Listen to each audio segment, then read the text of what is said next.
আপনারা সকলেই অবগত আছেন, আজকের হচ্ছে অস্মদীয় আরাধ্য দেব শ্রী শ্রী কৃষ্ণচন্দ্রের শুভ জন্ম জয়ন্তী তিথি। সেই উপলক্ষে আমাদের ভোর 4 ঘটিকা হইতে মঙ্গলারতি, তুলসী পরিক্রমা, প্রভাতে কীর্তন এবং তৎপরে আমাদের এই ভগবত কথা নিরন্তর কীর্তিত হচ্ছে। এখন আমরা কিছু সেই ভগবানের লীলা কথা শ্রবণ করব। ভগবানের কথা শুনলে কি হবে? বলছেন, জন্নাম শ্রুতি মাত্রেনা পুমান সাক্ষাৎ পুক্কশ সাক্ষাৎ বিমুচ্যতে।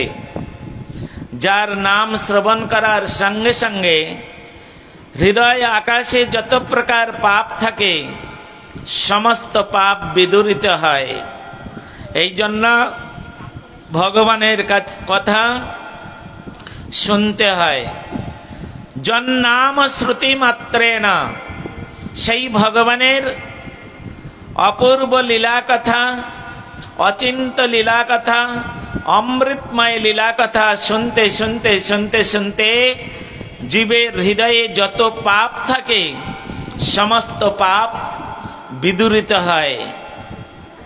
তাহলে ওই হৃদয় আকাশে যে পাপ বিদূরিত হলো, সেই বিদূরিত হওয়ার পরে সেই শূন্যস্থান পূরণ করবে কে? না, সেখানে কৃষ্ণ ভক্তি প্রদায়তে, কৃষ্ণ ভক্তি সেখানে স্থাপিত হবে। আর সেইখানে সেই কৃষ্ণ ভক্তি যতক্ষণ পর্যন্ত সাধক সাধিকার হৃদয়ে প্রবেশ না করবে ততক্ষণ পর্যন্ত ভগবান সেই হৃদয়ে প্রবেশ করবে না। এই জন্য আমাদের ভগবানের কথা শুনতে হবে। চৈতন্য চরিতামৃতকার তিনি বললেন, শ্রীয়তাং শ্রীয়তাং নিত্য গীয়তাং গীয়তাং মুদা চিন্ততাম চিন্ততাম ভক্ত চৈতন্য চরিতামৃত। আমরা আজকের এই যে সাধুগুরু বৈষ্ণবের কাছে ভগবানের কথা শুনছি, আমাদের হৃদয় মন্দিরের সমস্ত পাপ বিদূরিত হচ্ছে। কিন্তু যখন আমরা এই সাধু সঙ্গ বাদ দিয়ে ভগবানের কথারূপ অমৃত আস্বাদন করব না, আবার আমাদের হৃদয় আকাশে ওই পাপ সমূহ এসে আশ্রয় করবে। যতক্ষণ পর্যন্ত আমরা সাধু গুরু বৈষ্ণবের, হরি গুরু বৈষ্ণবের সান্নিধ্যে থাকব ততক্ষণ পর্যন্ত আমাদের শরীরে কোনো পাপ প্রবেশ করবে না। উদাহরণ দিতে গিয়ে সেখানে বলছেন, একটা লোহার রড যেমন আগুনের মধ্যে প্রবেশ করিয়ে দিলে তার মধ্যে দাহিকা শক্তি এসে উপস্থিত হয়। ওই আগুনের মধ্যে থেকে লোহার রডটি যখন বাহির করে ফেলে দেবেন, কিছুক্ষণ পরে তার মধ্যে আবার শীতলতা এসে যায়। এই জন্য নিরন্তর আমাদের সাধুসঙ্গ করতে হয়, সাধুসঙ্গ করতে হয় নিরন্তর। সকলে সরে আসুন সামনে, একদম আরো আরো আরো আরো একদম সরে আসুন। এই দিদি সরে আসুন, নাম ধরে ধরে বলতে হবে নাকি? তো এই জন্য শাস্ত্র বলেছেন, জন্নাম শ্রুতি মাত্রেনা পুক্কশ সাক্ষাৎ বিমুচ্যতে। পুক্কশ মানে পাপ। একমাত্র ভগবানের অষ্টোত্তর শতনাম আছে না, 108টা নাম আছে। এই ভগবানের যে 108টা নাম আছে, এগুলো হচ্ছে এক এক ভক্তগণ তাহারা এক এক রূপে ভগবানকে ভজন করে সেই নামে তারা ভগবানের সঙ্গে সম্বোধন করেছেন। এছাড়াও ভগবানের আরো অনেক নাম আছে। তাই এই 108টা নামের মধ্যে একটি নাম আছে, তার নাম হচ্ছে হরি, তাই নাই? আমরা বলি না নমঃ শ্রী হরি, নমঃ শ্রী হরি, নমঃ শ্রী হরি। তা তার নাম তো হরি, তা শ্রী হরি শব্দ উচ্চারণ করছি কেন? নমঃ শ্রী হরি এই শব্দটা উচ্চারণ করছি কেন? এখানে শ্রী মানে কি? শ্রী কে? এখানে শ্রী মানে স্বয়ং হচ্ছে শ্রীমতী রাধা রানী। রাধা কৃষ্ণ উভয় মিলিত হবেন যখন, তখন শ্রী হরি। কৃষ্ণের নাম হচ্ছেন হরি, আর রাধা রানী তিনি শ্রী। শ্রী মানে সৌন্দর্যময়ের প্রতীক। তিনি হচ্ছেন কৃষ্ণ অঙ্গের বা কৃষ্ণ রূপের সৌন্দর্য বৃদ্ধি করেন এই রাধা রানী। এই জন্য ভক্তিবিনোদ ঠাকুর তিনি লিখেছেন, আতপ রোহিত সুরজ নাহি জানি, রাধা বিরহিত মাধব নাহি মানে। যে কৃষ্ণের পাশে রাধা রানী নাই, গৌড়ীয় বৈষ্ণবগণ সেই কৃষ্ণের প্রাধান্য দেয় না, গৌড়ীয় বৈষ্ণবগণ সেই কৃষ্ণের ভজন করেন না। তারা যুগল ভজন করেন, অর্থাৎ রাধা গোবিন্দের যুগল মূর্তিকে সেবা করেন। আপনারা ওই রাধা কৃষ্ণের যে কৃষ্ণের অষ্টোত্তর শতনাম বইখানি রয়েছে, ওর মধ্যে দেখবেন সুখ সারির দ্বন্দ্ব কথা আছে। যারা পড়েছেন জানেন, সুখ আর সারি এরা দুজনে নিত্য গোলক বৃন্দাবনে রাধা কৃষ্ণের গুণগানকারী। এই সুখ সারি একজন অন্যায়, একজন ব্যতিরেক রূপে তাহারা রাধা গোবিন্দের গুণগান কীর্তন করে আনন্দ আস্বাদন করান। ওদিক থেকে ঘুরে আসুন, ওদিক থেকে ঘুরে আসুন, পিছনে পিছনে রাস্তা আছে। তো এখন সেইখানে ভগবান শ্রীকৃষ্ণের গুণগান করছেন সুখ সারি। সুখ বলে আমার কৃষ্ণ মদন মোহন, সারি বলে আমার রাধা বামে যতক্ষণ, নইলে শুধুই মদন। শুধু মদনের কোনো প্রাধান্য নেই, মদন মোহনের প্রাধান্য আছে। কৃষ্ণ কখন মদন মোহন হবেন? যখন রাধারানী তার বাম পার্শ্বে থাকবে।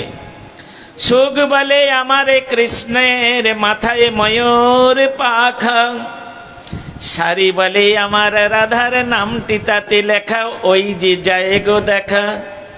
সুখ বলে আমারে কৃষ্ণের কদম তলায় থানা, সারি বলে আমার রাধা করে আনাগোনা, নইলে যেত না গো জানা। হ্যাঁ, সুখ বলে আমারে কৃষ্ণের চূড়া বামে হেলে, সারি বলে আমার রাধার চরণ পাবে বলে চূড়া তাই তো হেলে। অন্যায় ব্যতিরেক ভাবে দুজনে এই রকম রাধা গোবিন্দের লীলা কথা কীর্তন করেন। অপরূপ সুন্দর লীলা। তা সেই অষ্টোত্তর শত নামের মধ্যে একটি নাম আছে হরি। এই হরি শব্দটা কেন হয়েছে কৃষ্ণের? পাপানি হরৌতি য সএব হরি।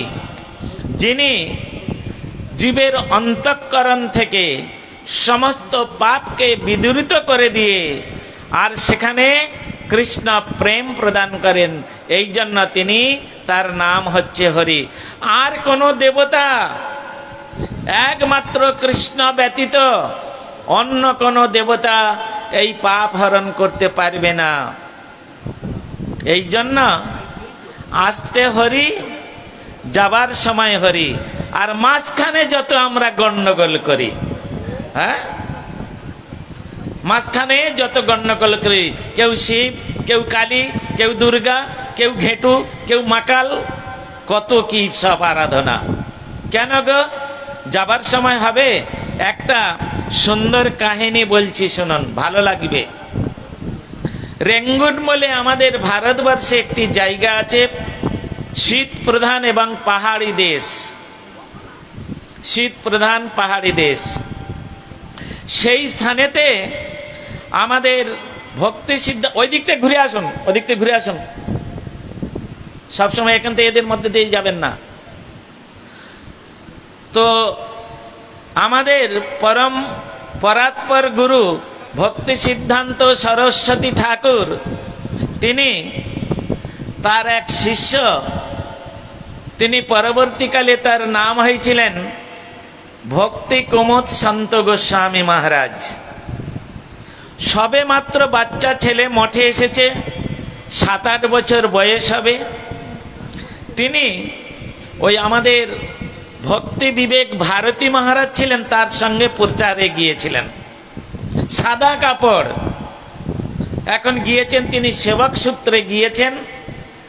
তা ভারতী মহারাজ তাহাকে বলেছেন যে দেখো তুমি, আমি তোমাকে এই 5টা টাকা দিলাম, তুমি দোকানে গিয়ে মিষ্টি কিনবে, আর এই যে আমি তোমায় চরণ তুলসী দিয়ে দিলাম, এটা দিয়ে তুমি কৃষ্ণকে নিবেদন করবে।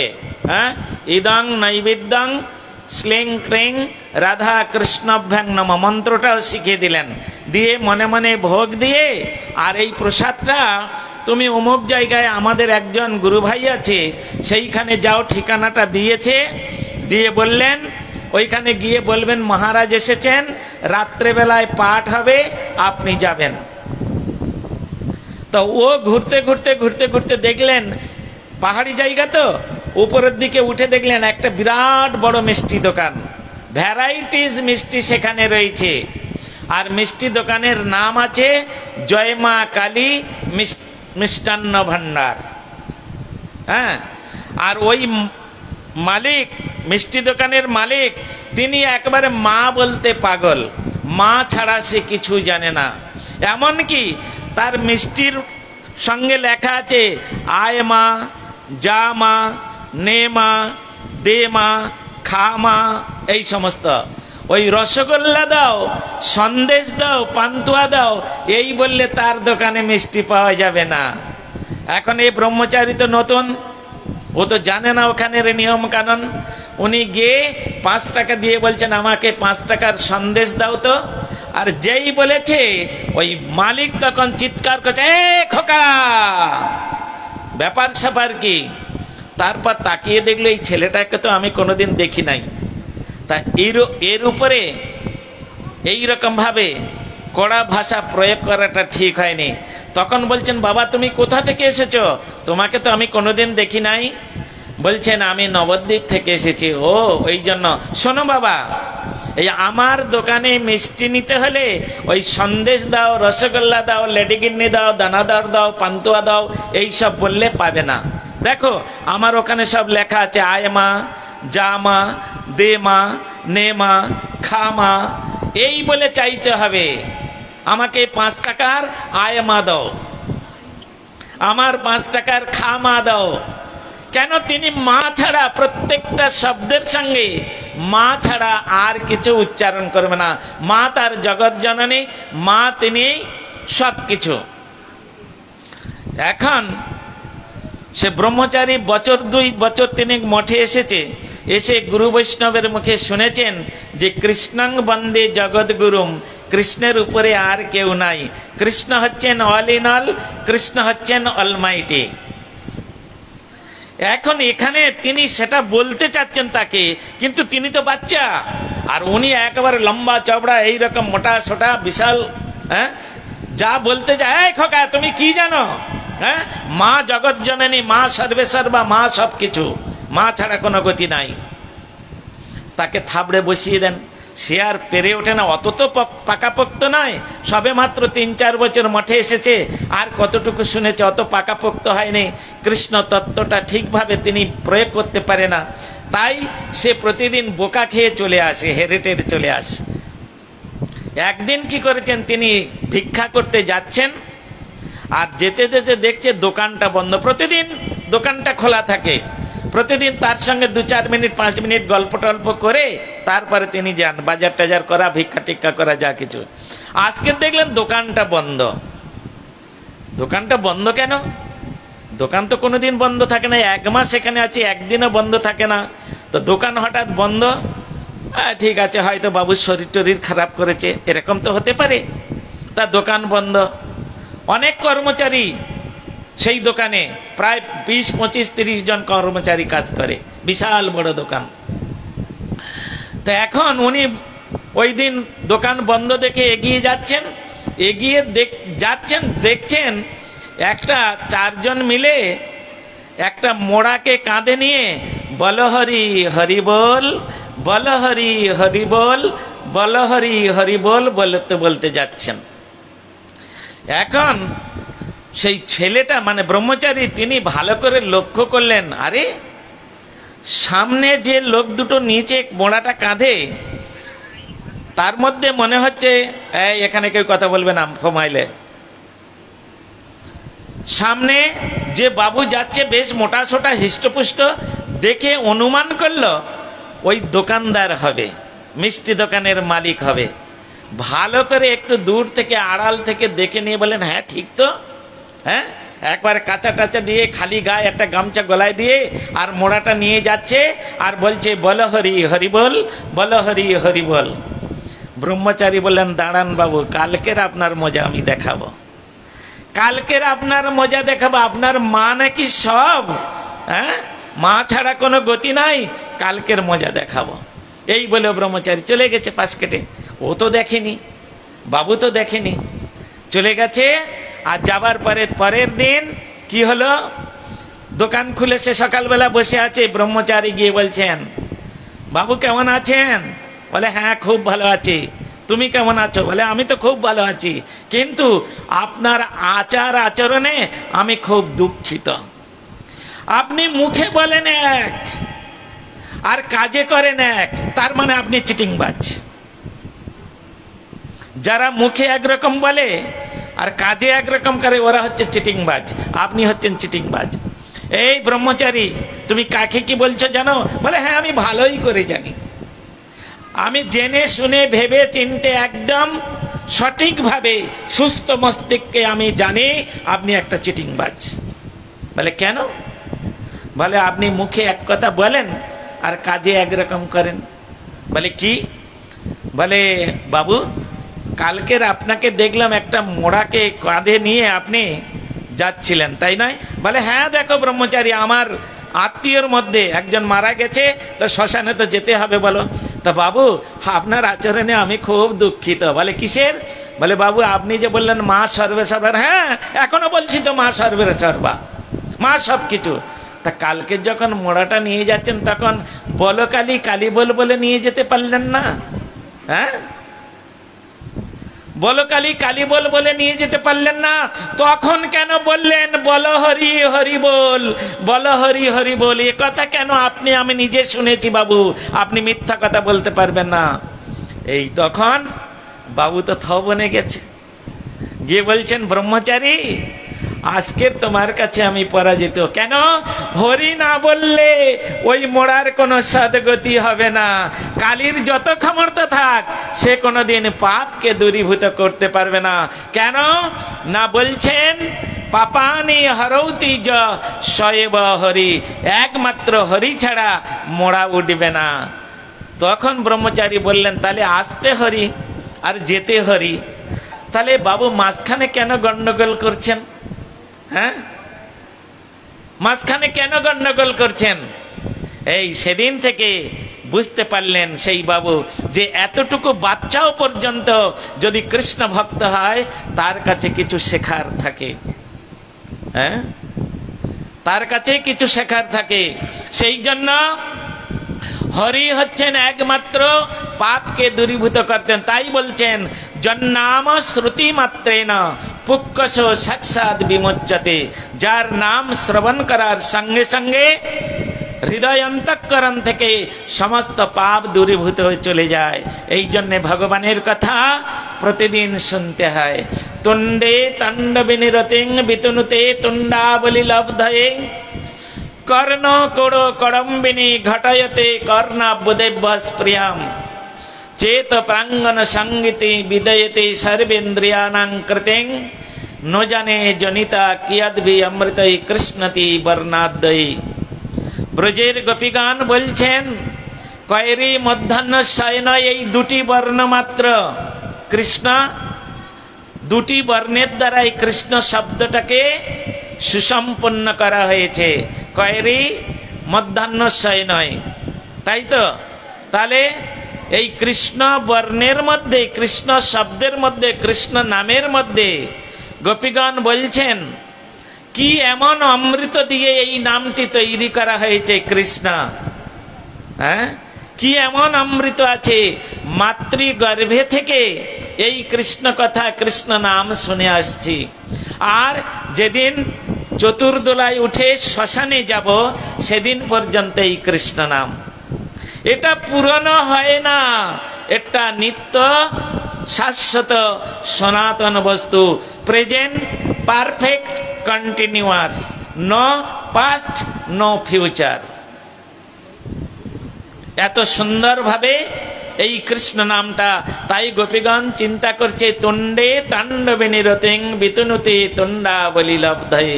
হে বিধি, তুমি সৃষ্টি কার্যের কিছু জানো না।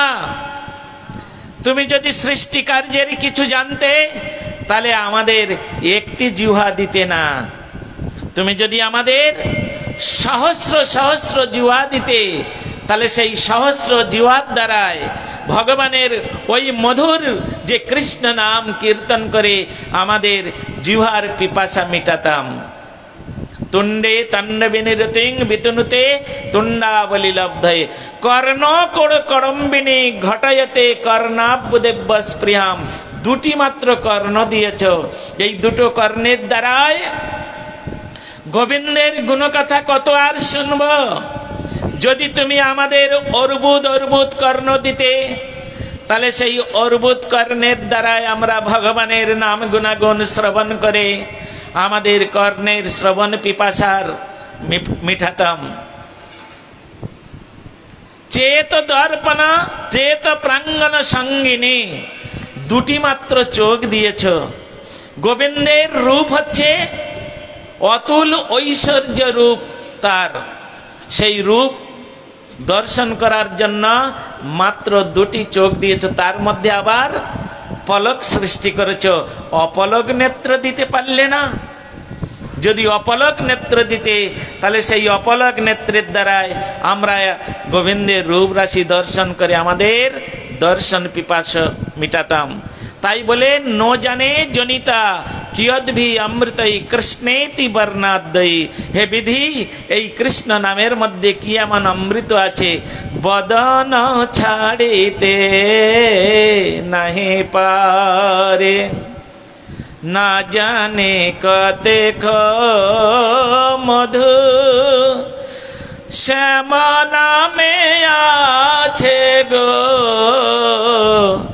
আমার বদন ছাড়িতে নাহি পারে। কৃষ্ণ নাম করতে করতে আমরা, ব্রজের গোপীগণ বলছেন, কৃষ্ণ নাম করতে করতে আমরা যে পথের ভিখারিনী হয়ে গেছি, আমরা যে বাউরি হয়ে গেছি। যত বলি এই কৃষ্ণ নাম করব না, কিন্তু আমাদের জীব তো মানে না, জীব তো মানে না। আপনারা শুনেছেন চৈতন্য চরিতামৃত আলোচনা করলে পুরীধামে মহাপ্রভু যখন সন্ন্যাস গ্রহণ করে অবস্থান করছিলেন, যেখানে তিনি থাকতেন ওই রাধাকান্ত মঠের একজন ছোট্ট একটা বালক ছিলেন, ৫ম বর্ষীয় বালক, নাম তার গোপাল। ভালো করে শুনবেন, খুব ভালো কথা। এখন লোকবর্তু লীলা কৈবল্য ভগবান সাধারণ মানুষের মতো স্বয়ং ভগবান শ্রী চৈতন্য মহাপ্রভু তিনি লীলা করতেন। তা আমরা প্রত্যহ সকালবেলায় উঠে শৌচ কার্যে যাই, তাই নয়? সকলে শৌচ কার্যে যাই, আর শৌচ কার্যে গেলে সেখানে জলের প্রয়োজন হয়। তা এখনকার মতো এরকম পাম্পে জল তুলে ট্যাঙ্কে এত সুন্দর বাথরুম তো তখন ছিল না। তখন মাঠে শৌচ কার্যে যেতে হতো, সঙ্গে লোটাতে করে জল নিয়ে যেতে হতো। এখন ওই যে 5 বছরের শিশুটা ও প্রতিদিন মহাপ্রভু শৌচ কার্যের জন্য উনি হেল্প করতেন, সেবা করতেন, জলটা বয়ে নিয়ে যেতেন। যতদূর যাওয়ার যেতেন তারপরে উনি অপেক্ষা করতেন, মহাপ্রভু শৌচ থেকে ফিরে এলে ঘটিটা নিয়ে আবার ঘরে ফিরে আসতেন।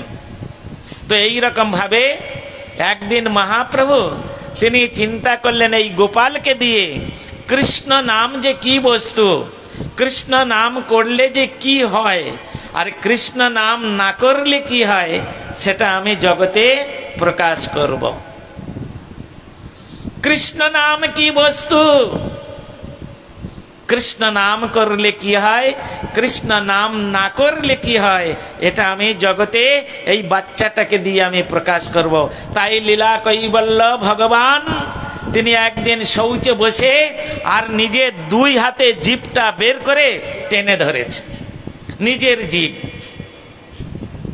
টেনে ধরেছে, আর ওই গোপালকে দেখিয়ে দেখিয়ে তিনি জিভটা টানছে।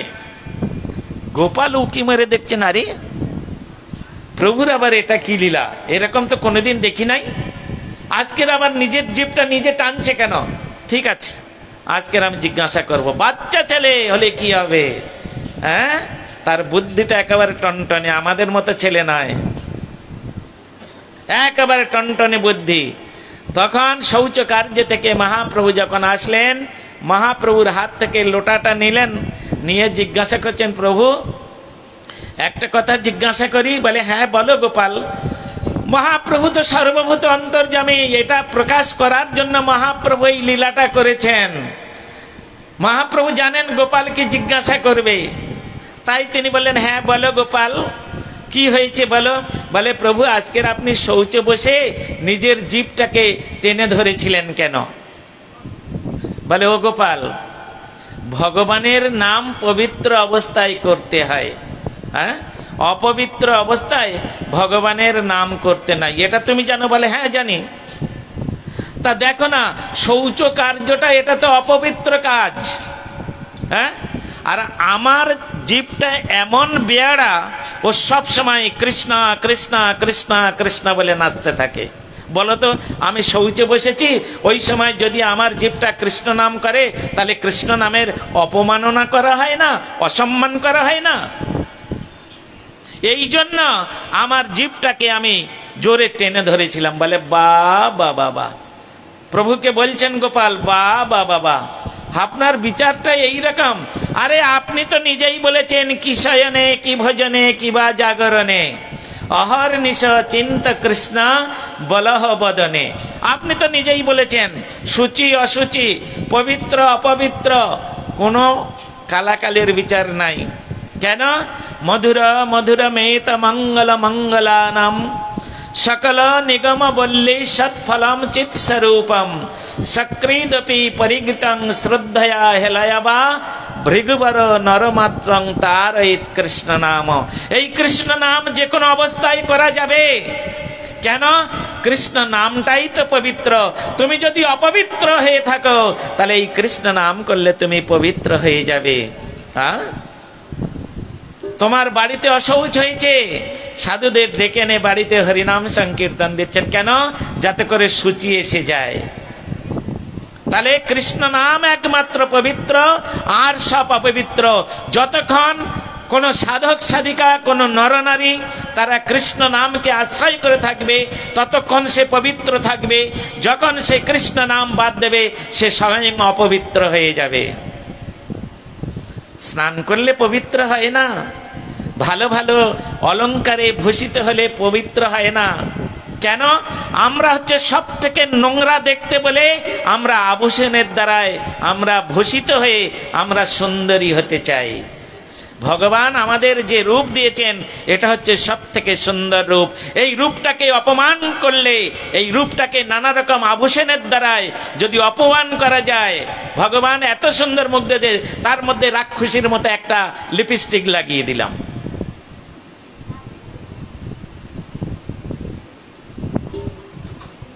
এত সুন্দর একটা ভুঁড়ি দিয়েছে, তার মধ্যে আই প্লাগ লাগিয়ে দিলাম। আবার এই প্লাগ কি ভুরু প্লাগ করে? হ্যাঁ, এগুলো কোথাকার বিচার? এসব কি? সমাজটা কোন অধঃপতনে গিয়েছে চিন্তা করুন। কোন রাজ্যে আমরা বাস করছি চিন্তা করুন। সুতরাং আমরা কুৎসিত দেখতে বলে আমাদের ওই আভূষণের দ্বারা আমরা সুশ্রী হতে চাই, এটা নয়। ভগবান যে রূপটা আমাদের দিয়েছেন, অষ্টবক্র মুনির কথা আমি একটু আগেই বলেছি, তিনি সেই রূপ নিয়ে গর্বিত। আটটার জায়গায় তার বাঁকা এবং কালো। আমার থেকে আরো বেশি কালো ছিলেন, আমি তো কালো, আমার থেকে আরো বেশি কালো।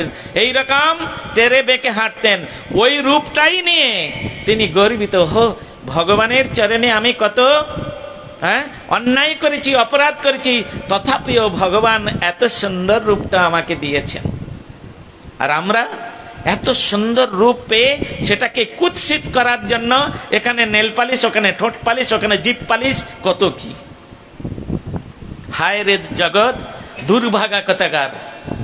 ভগবানের উপরে, খোদার উপরে খোদগিরি করা হচ্ছে, তার মানে তোমার আয়ু নষ্ট হয়ে যাবে তাড়াতাড়ি। এই যে ভগবানের দেওয়া বস্তুকে অপমান করা মানে তোমার আয়ু নষ্ট হবে, এটা জেনে রাখো। তোমার ঘরে কোনোদিন শান্তি থাকবে না, অশান্তি আছে না। এই যে কৃষ্ণের অষ্টোত্তর শতনাম মহারাজ একটু পরে তিনি কীর্তন করবেন, ওর মধ্যে আছে যখন কৃষ্ণ না কি আছে, কৃষ্ণ ভজিবার তরে সংসারে আইন, মিছে মায়ায় বদ্ধ হয়ে বৃক্ষ সম হইন। তার পরের লাইন পড়ুন, ফল রূপে পুত্র কন্যা ডাল ভাঙ্গি পড়ে, কাল রূপে সংসারেতে পক্ষী বাসা করে। যে ঘরে ভগবানের আসন নাই, যে ঘরে সাধুগুরু বৈষ্ণবের যাতায়াত নাই, যে ঘরে হরিনাম সংকীর্তন হয় না, যে ঘরে ভগবানের প্রসাদ সেবা হয় না, অমেদ্য কমেদ্য সেবা হয়, সেই ঘরে কাল এসে বাস করে। স্পষ্টভাবে বলা আছে, বুঝবেন এটা। কাল রূপে সংসারেতে পক্ষী বাস করে। তা যে সংসারে কাল বাস করে সেই সংসারে কোনোদিন শান্তি হয়, সুখ থাকে? হ্যাঁ বলুন, আপনারা বিচার করে বলুন। সেই সংসারে কোনোদিন সুখ থাকে না, চিরদিন দুঃখ কষ্ট জ্বালা যন্ত্রণা ভোগ করতে হবে। হ্যাঁ, যে ঘরে ভগবানের আসন নাই, ভগবানের ভজন হয় না, সাধুগুরু বৈষ্ণবের গমনাগমন হয় না, যে ঘরে অমেদ্য কমেদ্য ভক্ষণ হয়, চিতার মতো দিন রাত ঘরের মধ্যে মোড়া পুড়াচ্ছি, আমরা মোড়া জ্বালাচ্ছি। আর একটা মানুষের গায়ে রক্ত মাংস হাড় আছে, একটা ছাগলের গায়ে তো রক্ত মাংস হাড় আছে। তা ছাগলটা, মানুষটা মরে গেলে অপবিত্র হয়, অসুচ হয়, সেটা ছুলে গঙ্গা স্নান করতে হয়। আর ছাগলটা মরে গেলে আমরা ফ্রিজের মধ্যে ঢুকিয়ে রাখি, রাক্ষসের মতো চিবাই সেটা।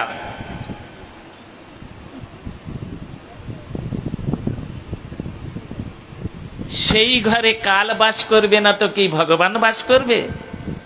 হ্যাঁ, সেই ঘরে হরিগুরু বৈষ্ণবের আনাগোনা কি করে হবে বলুন?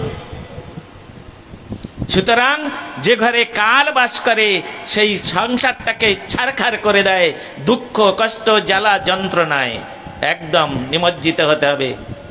এই জন্য কৃষ্ণ ভজিবার তরে সংসারে আইন, ভগবানের সংসার, গডকে সেন্টার করে সংসার রূপ যাতার মধ্যে ভ্রমণ করুন। একটা কথা বলে নেই মাঝখানে, তুলসীদাস জি একটি শ্লোক লিখেছেন, চলতি চক্কি সবকই দেখে খিল কো না দেখে কই, जो खिल को पकड़ के रहे सबसे सबुद रहे सही। বুঝলেন কিছু? ভেঙে বলে দিতে হবে না, সকলে বুঝতে পেরেছেন? হ্যাঁ কি গো, ওই পাড়ার লোকগুলো কিছু বলছে না, ভেঙে বলতে হবে। বলছেন ডাল ভাঙা জাতা আপনারা দেখেছেন? কারোর বাড়িতে আছে এতদ অঞ্চলে? কলাই ভাঙে, কলাই, হ্যাঁ, জাতা দুটো পাট থাকে, নিচের পাটের মাঝখানে একটা এরকম খিল মতো থাকে, হ্যাঁ, আর উপরে যে পাটটা থাকে তাতে আড়াইটা ফুটো থাকে, তিনটেও নয় দুটোও নয়, আড়াইটা ফুটো থাকে। একটা মাঝখানে একদম ওই মাঝখানের ফুটোটায় খিলটায় লাগিয়ে দেয়, আর একটা সাইডে বড় ফুটো আছে তার মধ্যে কলাই দেয়, আর এক অপর প্রান্তে এক সাইডে একটা হাফ ফুটো, ফুল ফুটো নয় হাফ ফুটো, ওইটার মধ্যে এইরকম সেই একটা এরকম লাঠি আছে, দিয়ে এরকম ধরে কলাই দিয়ে ঘুরায়। হ্যাঁ, তা একদিন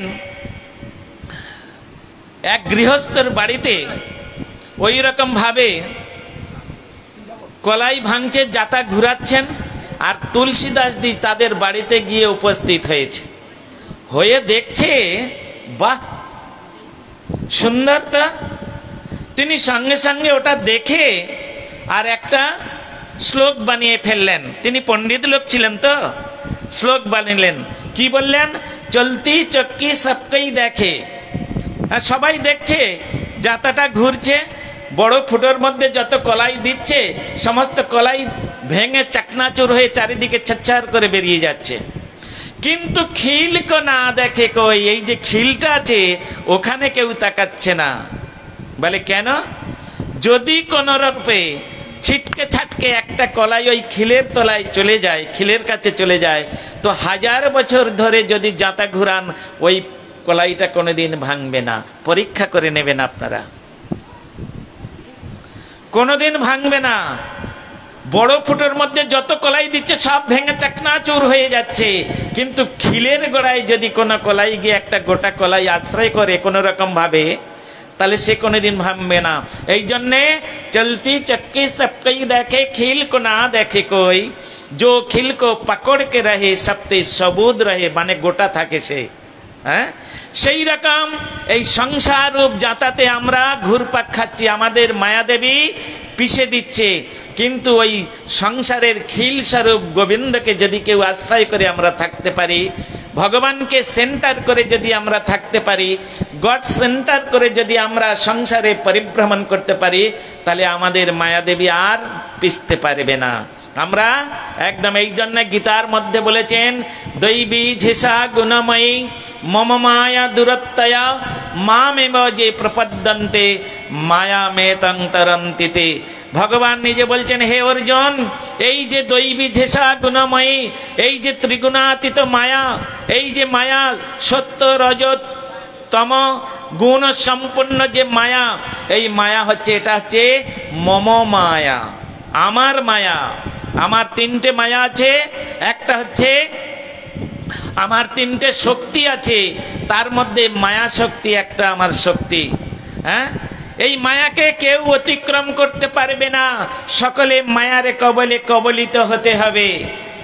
অর্জুন বলছেন, প্রভু কেউ পারবে না এই মায়া থেকে উত্তীর্ণ হতে?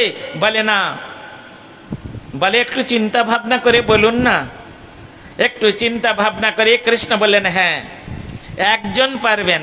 কে কে পারবে?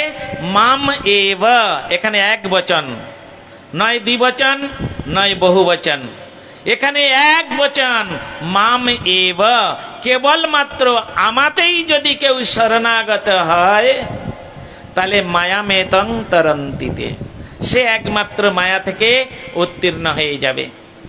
বাকি সব মায়ের কবলে থোড় বড়ি খাড়া, খাড়া বড়ি থোড়, আর আধ্যাত্মিক আদি ভৌতিক আদি দৈবিক জ্বালায় সকলে জর্জরিত হতে হবে।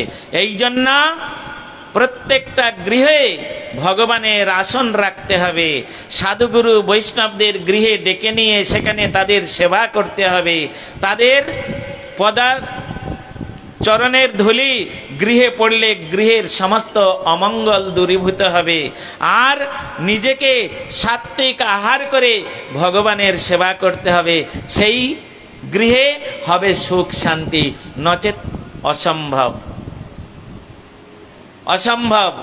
সুতরাং সেই ভগবানের কথা আমাদের, এই জন্য প্রতি মিনিটে মিনিটে, প্রতি সেকেন্ডে সেকেন্ডে যেন তেন প্রকারেণ মন কৃষ্ণ নিবেশয়েৎ, যেন তেন প্রকারে মনটা কৃষ্ণের পাদ পদ্মে রাখতে হবে। আমরা মনটা কোথায় দিয়েছি? স্বামীর প্রতি দিয়ে দিয়েছি, স্বামী স্ত্রীর প্রতি দিয়ে দিয়েছে, ছেলে বাবার প্রতি দিয়েছে, বাবা ছেলের প্রতি দিয়েছে, কন্যা মায়ের প্রতি দিয়েছে, মা কন্যার প্রতি দিয়েছে, আত্মীয় স্বজনের প্রতি দিয়ে আমরা মনটাকে বিক্ষিপ্ত করে একটা মন কজনকে দেওয়া যায়?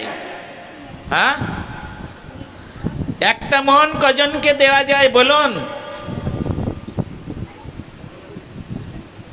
যে এক পতির সেবা করে তাকে বলা হয় সতী, তাই নয়? যে দুটো পতির সেবা করে তাকে বলা হয় দ্বিচারিণী।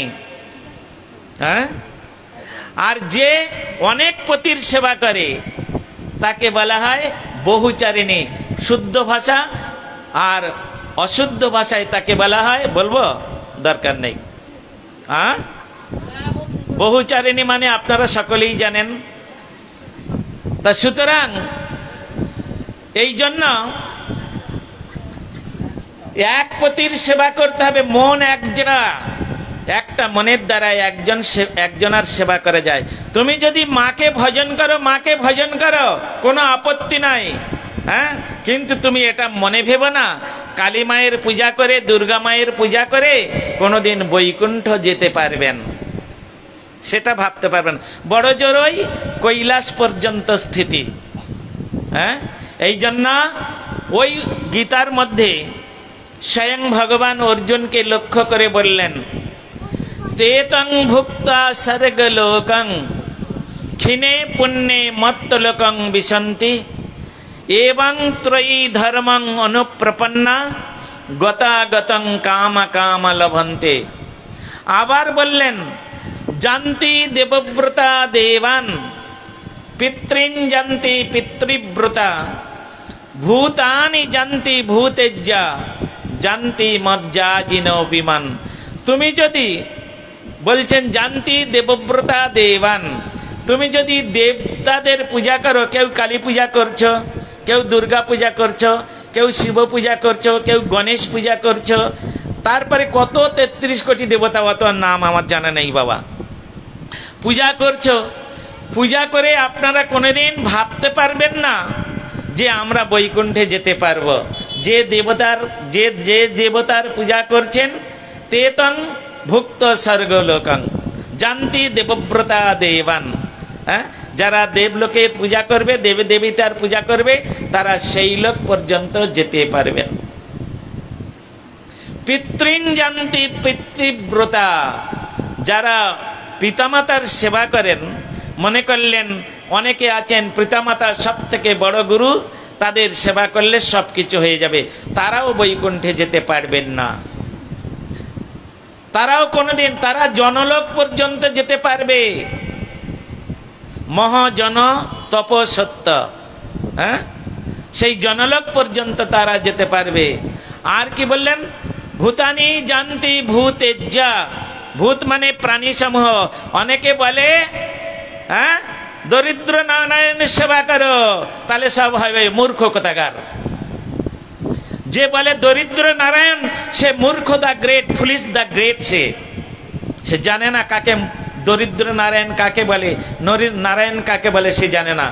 নারায়ণ মানে তার অপোজিট কোনোদিন দরিদ্র হতে পারে। নারায়ণ মানে লক্ষ্মীপতি, তা লক্ষ্মী কোনোদিন দরিদ্র হয়? হ্যাঁ, লক্ষ্মী কোনোদিন দরিদ্র হবে? একথা যে বলে সে একটা মূর্খ।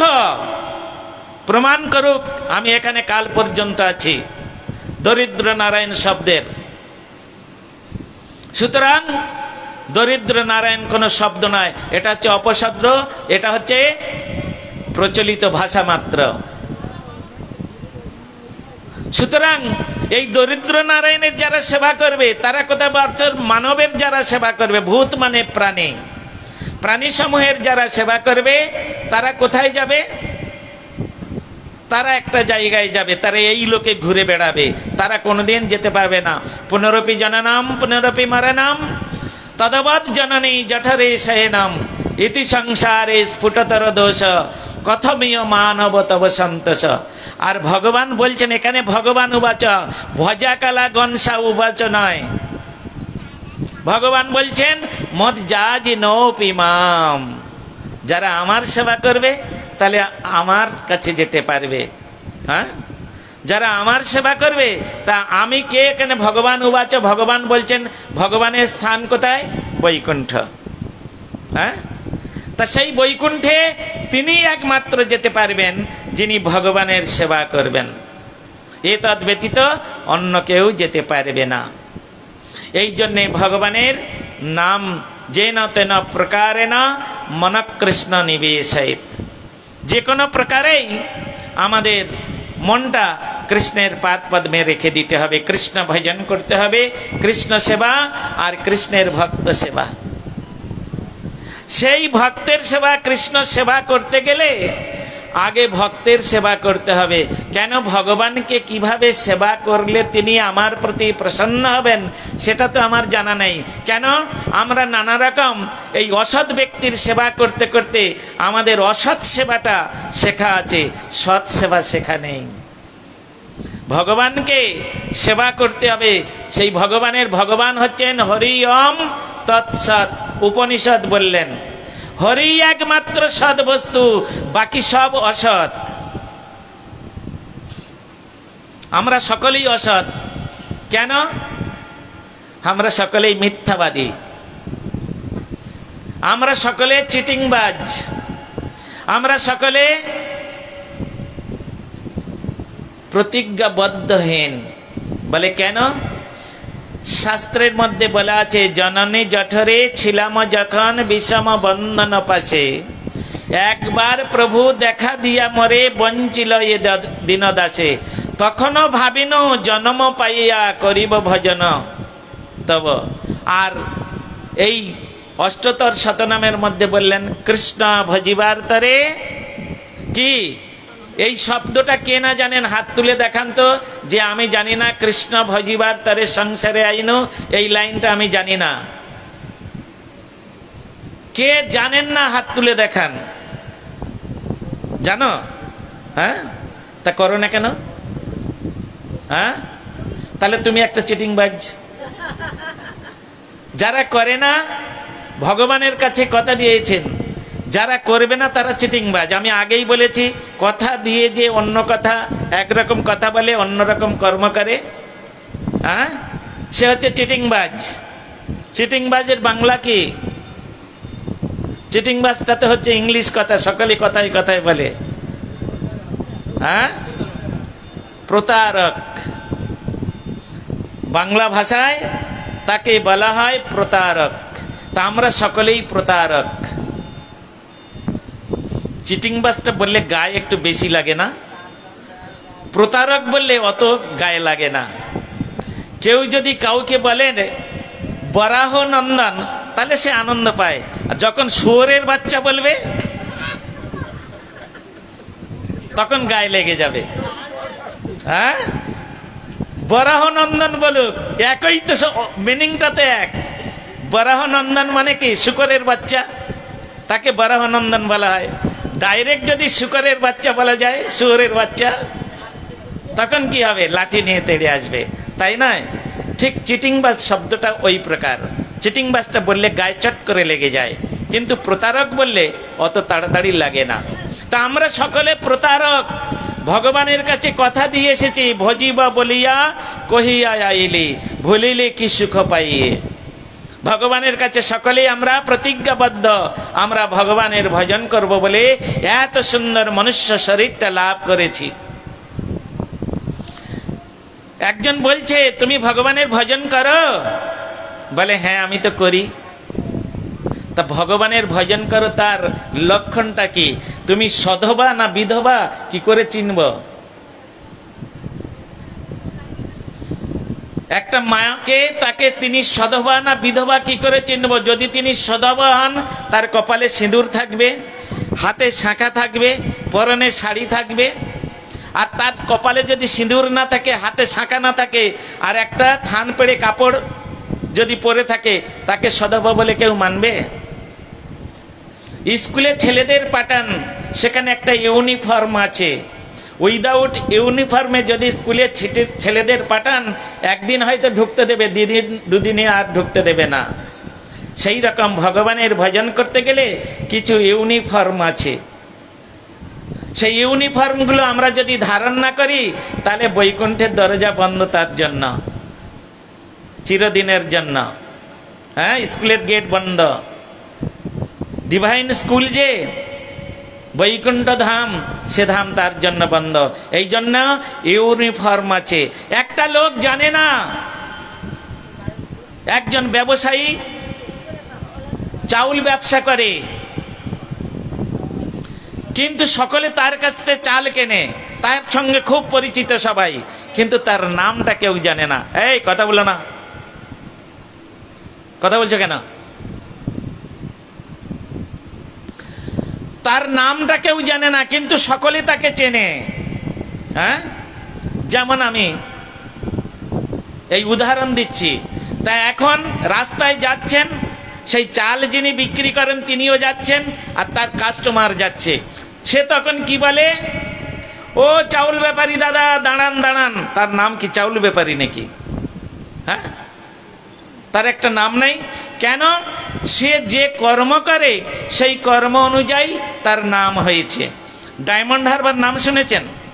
ডায়মন্ড হারবার একটা জায়গায়, সেখানে একটা জুতোর দোকানে লেখা আছে চ্যাটার্জি শু হাউস।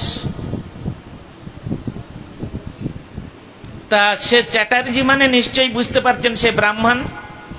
হ্যাঁ, কিন্তু সে কর্মটা কি করছে? মেয়েদের পায়ে জুতো পরাচ্ছে, আবার খুলছে, আবার মুছছে, আবার রাখছে। Chatterjee shoe house. তাকে ডাকছে, ও জুতো ব্যাপারী দাদা, শুনুন শুনুন। ব্রাহ্মণও বলছেন না, ঠাকুর মশাইও বলছেন না, কিছু বলছে না। কেন? জন্ম হোক যথা তথা, কর্ম হোক ভালো। তুমি যদি কর্মটা ভালো না করো, তাহলে তুমি ডাস্টবিনের ক্রিমিকিট। তুমি যদি কর্ম ঠিকঠাক না করো, তোমার যেখানেই জন্ম হোক। হনুমান তো পশুকুলে জন্মগ্রহণ করেছিলেন। হ্যাঁ, প্রহ্লাদ মহারাজ অসুর কুলে জন্মগ্রহণ করেছিলেন, বিভীষণ রাক্ষস কুলে জন্মগ্রহণ করেছিলেন, কিন্তু তারা এমন কর্ম করেছে ভগবানের রামচন্দ্রের একদম প্রিয় পার্ষদ হয়ে গেছেন। কোন ব্যক্তি, কোন ব্রাহ্মণ যদি বলে হনুমান তো পশুকুলে এসেছে, আমি ওকে প্রণাম করবো না, ও তো একটা পশু, তাহলে তার ব্রাহ্মণত্ব হাওয়ার মতো উড়ে চলে যাবে। হ্যাঁ, তিনি হচ্ছেন ব্রাহ্মণ বরেণ্য হরিদাস ঠাকুর। তিনি মুসলমান কুলে এসেছেন, আর মুসলমান কুলে এসে তিনি এমন কর্ম করেছেন, তিনি ব্রাহ্মণ বরেণ্য হয়ে গেছেন, ব্রাহ্মণের শিরোমণি হয়ে গেছেন। তাই অদ্বৈত আচার্য ঠাকুর তার পিতৃদেবের শ্রাদ্ধে যখন হরিদাস ঠাকুর এসেছিলেন, ওই শ্রাদ্ধ পাত্রটা নিয়ে আগে হরিদাস ঠাকুরকে দিলেন। সেখানে বড় বড় ব্যানার্জি, বন্দ্যোপাধ্যায়, ভট্টাচার্য, হ্যাঁ, ইত্যাদি সমস্ত মুখোপাধ্যায় ছিলেন, বড় বড় সমস্ত নামকরা ব্রাহ্মণ ছিলেন। কিন্তু ওই শ্রাদ্ধ পাত্রটা, অগ্রভাগটা নিয়ে আর তিনি হরিদাস ঠাকুরকে দিয়ে বললেন, তুমি খাইলে হয় কোটি ব্রাহ্মণ ভোজন, এত বলি শ্রাদ্ধ পাত্র করিল অর্পণ। অদ্বৈত প্রভু বোকা ছিলেন, মহাবিষ্ণুর অবতার যিনি, তিনি বোকা ছিলেন, তিনি বোঝেন না। এই জন্য জন্ম হোক যথাতথা, কর্মই তোমাকে শ্রেষ্ঠ স্থান দিয়ে দেবে। হ্যাঁ, আবার কর্মই তোমাকে নরকের ক্রিমিকিট বানাবে। তুমি যেমন কর্ম করবে ফলটা তুমি ওই প্রকার পাবে, জগতের সম্মানটা ওই প্রকার পাবে। বলুন না আপনারা, এই যে আমি আজকের মানিকদার বাড়িতে এসেছি, মানিক প্রভুর বাড়িতে, বিশ্বরূপ প্রভু, ওর দীক্ষার নাম, সকলে বিশ্বম্বর প্রভু, তাকে সকলে মানিক বলে চেনে। হ্যাঁ, তাকে সকলে মানিক বলে চেনে, নামে চেনে। এখন বলুন তো, ও যে মায়ের গর্ভ থেকে জন্মগ্রহণ করেছে, আমিও তো ওই রকম একটা কোনো মায়ের গর্ভে থেকে জন্মগ্রহণ করেছি। হ্যাঁ, আমার থেকে সে লেখাপড়া অনেক বেশি শিখেছে, আমার থেকে তার ধন ঐশ্বর্য অনেক বেশি। হ্যাঁ, কিন্তু ও এখানে বেশি থাকে, আর আমি যদি বসে থাকে, আপনারা এসে কাকে আগে প্রণাম করবেন? কাকে প্রণাম করবেন বলুন? দেখতে শুনতেও আমি ভালো নয়, কালো, আর ও কত সুন্দর। প্রণামটা আমাকে কেন করবেন? ওতে আমার কোনো বাহাদুরি নাই। ওটা আমাকে প্রণাম করছেন না, আমার কর্মটাকে প্রণাম করছেন। আমার কর্মের যে অধিদেবতা আছেন সেই দেবতাকে আপনারা প্রণাম করছেন। প্রধানমন্ত্রী তিনি যতক্ষণ প্রধানমন্ত্রীর পদে আছেন ততক্ষণ তার সম্মান আছে। যখন সে প্রধানমন্ত্রিত্ব হারিয়ে ফেলবে, সাধারণ পাবলিক বিচার আছে সুন্দর সুন্দর। তাই বলতেন, জন্ম হোক যথা তথা, কর্ম হোক ভালো। কর্মটাই ভালো করতে হবে। তাই ভগবানের সেই কর্ম সব থেকে ভালো কর্ম কি? এই পার্থিব জগতের সব থেকে ভগবানের সেবা করা একমাত্র ভালো কর্ম। সেই ভগবানের সেবা করতে হলে এই গুরু বৈষ্ণবের কাছে আসতে হবে। মহাপ্রভু নিজেই বললেন, প্রভু বলে বৈষ্ণব সেবা নাম সংকীর্তন দুই করো শীঘ্র পাবে শ্রীকৃষ্ণ চরণ। আগে বৈষ্ণব সেবা করো, বৈষ্ণবকে সন্তুষ্ট করো, বৈষ্ণবের কাছ থেকে জেনে নাও আমি কিভাবে নাম করব, কিভাবে নাম করলে ভগবান আমার প্রতি প্রসন্ন হবেন, কিভাবে নাম করলে ভগবানের প্রতিবিধান হবে, সেটাই আগে জেনে নাও বৈষ্ণবগণের কাছে। হে প্রভু, আপনার সঙ্গে ভগবানের সব সময় আদান প্রদান রয়েছে। আপনি ভগবানকে সেবা দেন, ভগবান আপনার হাতে সেবা গ্রহণ করে, আর আমি সেবা দিই আমার হাতে গ্রহণ করে না। কেমন করে দিলে ভগবান তিনি সেবা করবেন, সেই কৌশলটা এই বৈষ্ণবের কাছ থেকে শিখে নিতে হবে। হ্যাঁ, ভাবলেন কি করে আমি সেবা দিলেই তিনি। আমি এক সময় বাঁকুড়ায় প্রচারে গিয়েছিলাম, বুঝলেন, এখনো পর্যন্ত যাই মাঝে সাঝে, মহারাজ জানেন। তো বাঁকুড়ায় একটা সিপিএম তখন ছিল, সিপিএম মানে শাসনে ছিলেন। তো সিপিএম এর নেতা, তো তিনি চিত্তরঞ্জন পাল তার নাম। তো এখন সে ওইখানে বিশাল একটা হম্বড়া চমড়া লোক। এখন উনি কি করেছেন, ওই এসেছেন পাঠ শুনতে এসে, আর তিনি একটা লুঙ্গি পরে পাঠ শুনতে এসেছেন। তা আমি যা কিছু বললাম, বলার পরে তাকে বলছি যে চিত্তবাবু, আপনি এই যে ড্রেসটা পরে এখানে এসেছেন, আপনি কোনোদিন পারবেন একটা মুসলমানকে একটা ধুতি পরিয়ে তার যেখানে নামাজ হয়, যেখানে তার মসজিদ আছে, নিয়ে যেতে পারবেন? বলে না। আমি বলি তাহলে দেখুন আপনাদের ধর্মের প্রতি আপনাদের কত দুর্বলতা দেখুন। হ্যাঁ, আমরা ভগবানকে ভালোবাসি না, আমরা ভগবানের সেবা করতে নারাজ। কেন? ওটা একটা ডেড ওয়ার্ক বলে মনে করি আমরা। হ্যাঁ, ওটা কোনো কর্মের মধ্যে পড়ে না। ভগবানের সেবা, সাধুগুরু বৈষ্ণবের সেবা, এই আমরা মনে করি। আমরা মনে করি eat and drink be merry, এটাই হচ্ছে সব কিছু, এর উপরে মনে হয় আর কিছু নাই। কিন্তু ওটাই তো আমাদের নরকের রাস্তা তৈরি করবে। পাশ থেকে একটা এইরকম মা, সে উঠে দাঁড়িয়ে বলছেন, বাবা আপনি একথা বলছেন কেন?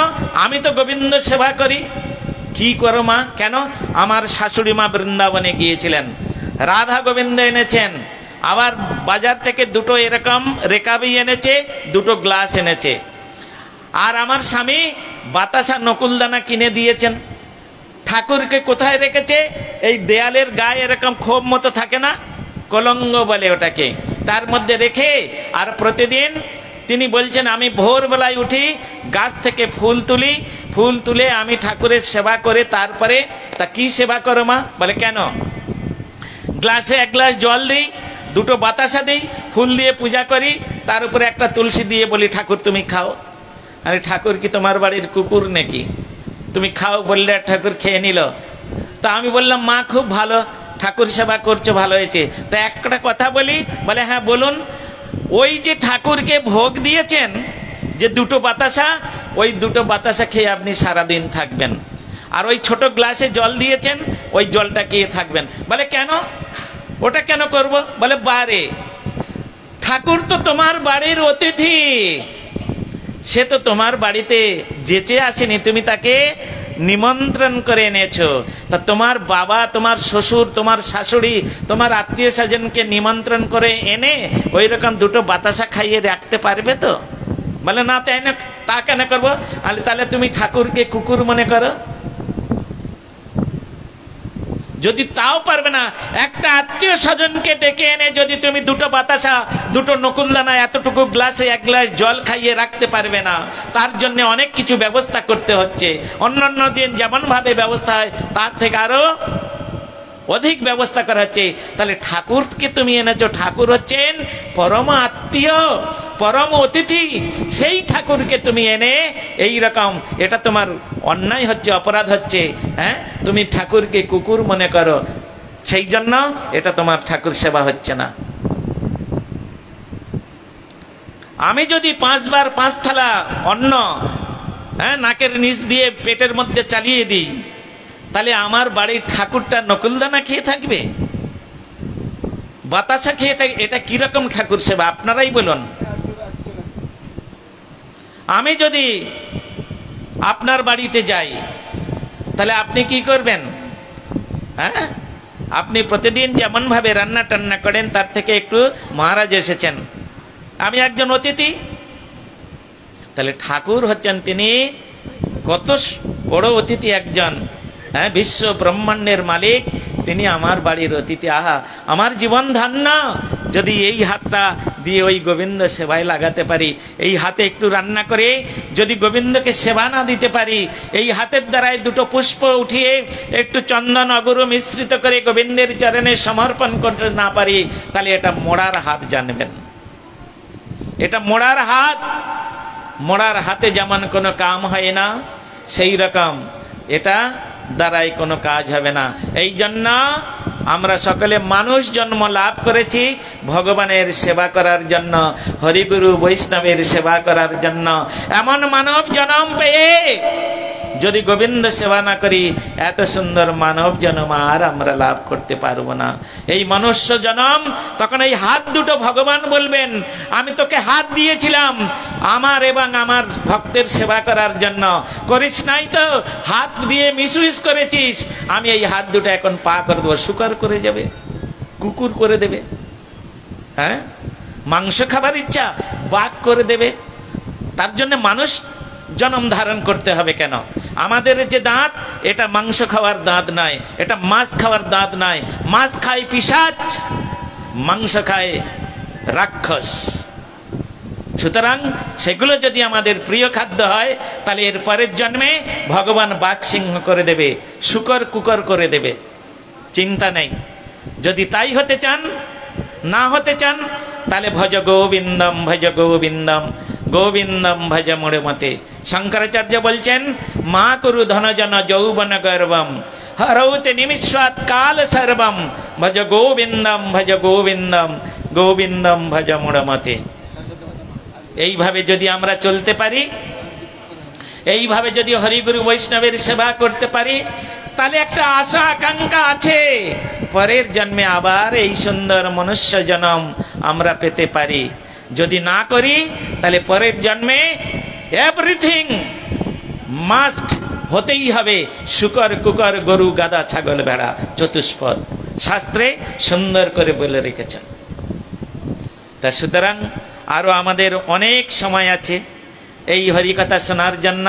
এখন ঠাকুরের আরতি হবে, আরতি দর্শন করুন, বৃন্দাদেবী পরিক্রমা করুন, তারপরে ছোট্ট করে একটু কীর্তন হবে, তারপরে আবার আমাদের চলবে রাত্রি 12টা পর্যন্ত, যতক্ষণ ঠাকুরের অভিষেক না হয়। আপনারা যারা থাকতে পারেন থাকবেন, যদি না থাকতে পারেন তাহলে স্বস্থানে প্রস্থান করবেন। নিতাই গৌর প্রেমানন্দে, হরি হরি বল। বাঞ্ছা কল্পতরু।